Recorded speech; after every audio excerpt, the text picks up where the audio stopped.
اویس یہاں پر ایک بڑا انٹرسٹنگ کل ایک ڈیولپمنٹ ہوئی ہے اسکولوں کے حوالے سے، آج زبردست کام ہوا ہے۔ اسکول کھل رہے ہیں؟ نہیں، میں آپ کو بتاتی ہوں ہوا کیا، پاکستان میں دنیا کے جو دیگر ممالک کی طرح کورونا وبا کے باعث بیشتر شعبے مشکلات کا شکار رہے ہیں پچھلے کچھ مہینوں سے۔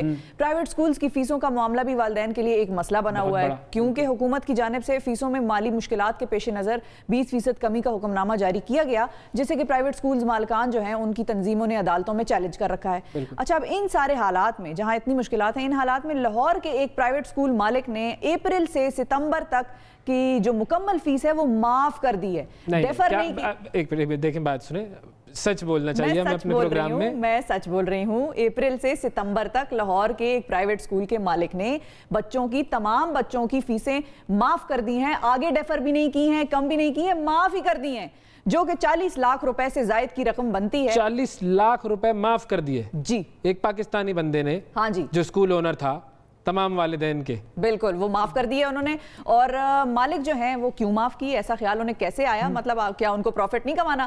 بات کریں گے، ہمارے ساتھ اسکول کے مالک فروخ شاہ صاحب موجود ہیں۔ السلام علیکم فروخ صاحب۔ وعلیکم السلام۔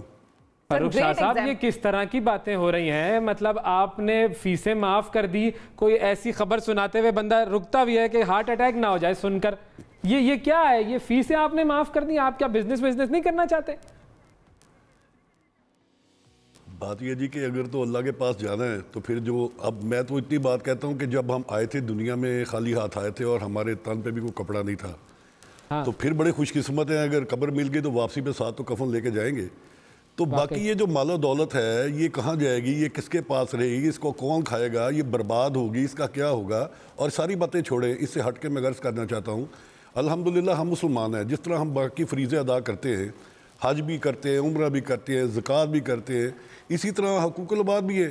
حقوق العباد میں کیا ہے کہ جو پسماندہ، جو پسے ہوئے لوگ، جو پریشان ہیں، ان کا خیال کرنا، اور اس میں میرا خیال ہے کہ کوئی ایسی بڑی یہ چیز ہے نہیں، یہ ہمارے ایک مذہب کا یہ حکم ہے۔ اور سر یہ دنیا میں آپ کو بتاؤں، ایک سیکنڈ میں آپ کو کائنڈلی یہاں روکوں گی، یہ بہت بڑی چیز ہے، یہ میرا نہیں خیال دنیا میں بھی کہیں ہوئی ہے، جو بڑی بڑی ویلفیئر سٹیٹس ہیں ادھر بھی کہیں نہیں ہوئی، یہ پاکستان کے آپ نے یہ اگزامپل سیٹ کی ہے دنیا میں پورے لوگوں کے لیے، تو یہ بہت بڑی چیز ہے۔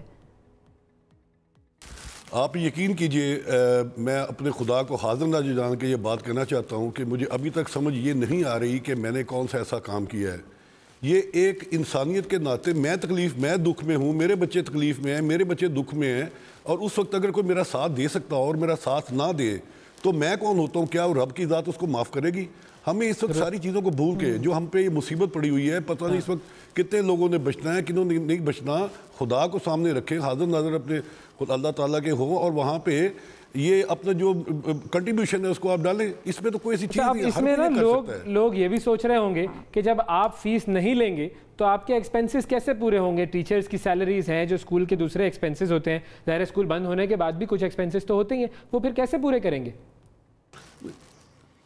پہلی بات یہ جی کہ الحمدللہ یہ بلڈنگ ہماری اپنی ہے، اس میں ہمیں یہ پرابلم نہیں ہے کہ ہم نے جا کے کوئی کرایہ دینا ہے یا کوئی اور مسئلہ ہے، اس طرح کا کوئی چیز نہیں ہے۔ اور دوسری بات ہے کہ ضروری نہیں ہے کہ روز آپ دیسی مرغی کھائیں، کبھی کبھی دال پہ بھی گزارا کر لینا چاہیے، تو کوئی فرق نہیں پڑتا، اپنے آپ پیٹ کو تھوڑا سا کاٹنا پڑتا ہے، اور یہی ہمارا مذہب ہمیں درس دیتا ہے، اور اسی کو الحمدللہ ہم فالو کرتے ہیں۔ کیا بات ہے، ٹیچرز کی سیلریز جو ہیں وہ دے رہے ہیں آپ؟ بالکل، جو ہمارا سٹاف ہے، کلیریکل سٹاف ہے، اور ان کو تو ہم بالکل دے رہے ہیں، لیکن باقی جو سٹاف ہے ان کو پتہ ہے کہ جب ہمیں پیسے آ ہی نہیں رہے تو ان کو کس طرح ہم سیلریز دیں گے؟ وہ ممکن نہیں ہے۔ میں نے تو ایک کنٹریبیوشن کی ہے، میں نے تو ایک اپنا حصہ ڈالا ہے اس میں جو ڈال سکتا ہوں۔ میں نے اور باقی دوستوں سے بھی ریکویسٹ کی ہے کہ آپ یہ ٹیچرز ہیں ان کا کچھ خیال کیا جائے، لیکن اس وقت دیکھنا دو چیزوں کا ہے۔ ایک ہے تقریباً 400 خاندان جن کے 500-550 بچے ہیں، ایک طرف ہیں 20 سے 24 ٹیچرز، تو ان کو بھی ہم ان کے لیے بھی کوئی نہ کوئی ایسا طریقہ بنا رہے ہیں، کوشش کر رہے ہیں کہ کہیں سے ہمیں مہیر حضرات اس طرح کے ملیں جو اس چیز کو دیکھ سکیں۔ اپنے سائد تو جتنا میں کر سکتا تھا میں نے کیا ہے۔ تو ٹیچرز کا ریاکشن کیا تھا اس چیز پر کہ فیس معاف کر دی جائے اور ہمیں تنخواہ نہ دی جائے؟ ٹیچرز نے بہت کوآپریٹ کیا ہے، اور مکمل طور پہ میرے سے وہ رابطے میں ہیں، اور اس تمام چیزوں کو اتنا اپریشیٹ انہوں نے کیا ہے کہ میں آپ کو بتا نہیں سکتا کہ شاید وہ اپنے غم بھول گئے ہیں، اور ان کو جو بچوں کی خوشیاں یہ یاد رہے گی۔ جب خالی آپ نے فیمیلز ان کو بھیجے یا نہیں بھیجے، مطلب زیرو لگا کے، نو فی؟ نہیں ہمیں تو بل بھیجنے کی ضرورت نہیں, ہم نے اپنی ویب سائٹ پہ ڈال دیا, ہم نے پیرنٹس کو کہہ دیا کہ ہم آپ سے مزید کوئی اس طرح کی فیس وغیرہ نہیں لیں گے. اور اس کے بعد پیرنٹس کا تو ایک دیکھیں نا, پیرنٹس کو تو تب پوچھنا ہو کہ اگر آپ خود پیرنٹس نہ ہوں. اب بچے ہیں جس کے 3 بچے وہاں پہ پڑھتے ہیں, وہ بچے جب ان کو فیس نہیں دینی پڑے گی 6 ماہ کی ایک, اس کے بعد ہم لوگ یہ کر رہے ہیں کہ جب اسکول انشاءاللہ کھلیں گے ہم ان کو بکس بھی دیں گے, ہم ان کو کورس, اس کے علاوہ ان کے بیگز بھی ان کو ہم ساتھ دیں گے.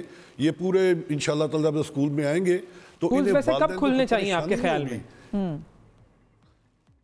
دیکھیں اسکول کی یہ بڑا ہی ایک امپورٹنٹ, آپ نے بڑا ہی اچھا سوال آپ نے کیا ہے. ہمارا جو نظام تعلیم ہے نا, وہ پہلے ہی سال تو ہمارا جنوری میں سٹارٹ ہوتا ہے, اور یہ تعلیمی سال ہمارا جو ہے وہ جا کے اپریل میں سٹارٹ ہوتا ہے. جی اپریل میں 2 مہینے ایسے ہیں جس میں بکس ہی پوری نہیں ہوتی. یہ بڑی توجہ طلب بات ہے, بکس ہی پوری نہیں ہوتی, اور مئی جون جولائی اگست سے آپ کی چھٹیاں ہو جاتی ہیں. اصل میں ہمارا تعلیمی سال سٹارٹ ہی ستمبر سے ہوتا ہے, جس میں کلاسز لگتی ہیں, جس میں بچوں کے پاس بکس ہوتی ہیں, جس میں پڑھایا جاتا ہے. سپٹمبر, اکتوبر, نومبر, یہ 3 مہینے ایسے ہوتی ہیں کہ جس کو ہم بچوں کو پڑھاتے ہیں, اور دسمبر میں ہم ان کی ایگزام دیتے ہیں. آل پاکستان پرائیویٹ اسکول ایسوسی ایشن تو بڑا شور شرابہ کیا ہوا ہے. کاشف مرزا صاحب جو ہیں وہ کہتے ہیں, حکومت کو بھی کوستے ہیں کہ بھئی آپ نے ہمارے 6 مہینے ہو گئے اسکول بند ہیں. دیکھیں جی, میں آپ تو ویسے ان کے بھی خلاف جا رہے ہیں. میرے سارے قابل عزت ہیں, لیکن میں کسی بھی ایسوسی ایشن, کسی پرائیویٹ اسکول کو میں نہیں جانتا. میرا تعلق میرے اسکول سے ہے, میں نے اپنے اسکول کا حساب اپنے رب کو دینا ہے. یہ کیوں پیٹ رہے ہیں, کیوں رو رہے ہیں, کیونکہ یہ 2-2, 3-3 مرلوں میں اسکول تھے, اور یہ کرائے پہ تھے, تعلیم کا قتل عام کیا جا رہا تھا. وہاں پہ اس طرح بچوں کو 300 بچوں کو 2-2, 3-3 کمروں میں بٹھایا جاتا ہے, مرغیوں کی طرح ان کو بٹھایا جاتا ہے. وہی ٹوائلٹس ہوتی ہیں, وہی نکل کے جاتے ہیں, کرائے کی بلڈنگز ہوتی ہیں, گھر والے ہی سارے پڑھانے والے ہوتے ہیں. اب وہ سارا ان کا سلسلہ ٹھپ ہو گیا ہے. اب وہ جو مالک مکان ہے ان سے تقاضا کر رہا ہے کرایوں کا, ان کا فرنیچر تک ضبط ہو گیا ہے. یہ تعلیم کا قتل کر رہے ہیں ایسے لوگ جو اتنے چھوٹی چھوٹی جگہوں پہ اس طرح بچوں کو, یہ تعلیم نہیں ہوتی, تعلیم و تربیت ہوتی ہے. بچے کو آپ نے تربیت بھی دینی ہوتی ہے کہ کس طرح ٹوائلٹ جانا ہے, کس طرح گراؤنڈ میں جانا ہے, کس طرح کھیلنا ہے, کیونکہ بچہ تو ہمارے پاس ہی رہتا ہے نا, سویا گھر سے آتا ہے, ہمارے پاس رہتا ہے, ہم نے اس کی تربیت کرنی ہے. تو ایک جب مرغیوں والے کھڈے میں آپ اس کو بند کر دیں گے, یا اس کو دربا کہہ رہے ہیں, یا اردو میں کیا لفظ ہے, اس کی کیا نشو و نما ہوگی, آپ مجھے یہ بتائیں. اب یہ پیٹ رہے ہیں, پیٹ کیوں رہے ہیں, ان کا وہ معاملہ چل نہیں رہا, ان کی وہ جو تھی دکانداری وہ ذرا بند ہو گئی ہے. ٹھیک ہے جی, بہت شکریہ ادا کریں گے. ایک بہت ہی قابل ستائش کام ہے, اور اس سے تو بہت سے لوگوں کو سبق سیکھنا چاہیے, اور پاکستان کے اندر نہیں دنیا کے جو ہے وہ یہ میسج جانا چاہیے. جو ٹیچرز ہیں ان کے لیے بھی کچھ ہو, کیونکہ ظاہر ہے وہ بھی سیلریز لیتے تھے تو اس سے ان کا گھر چلتا تھا, تو ان کے لیے بھی کچھ نہ کچھ ہونا چاہیے یہاں پر.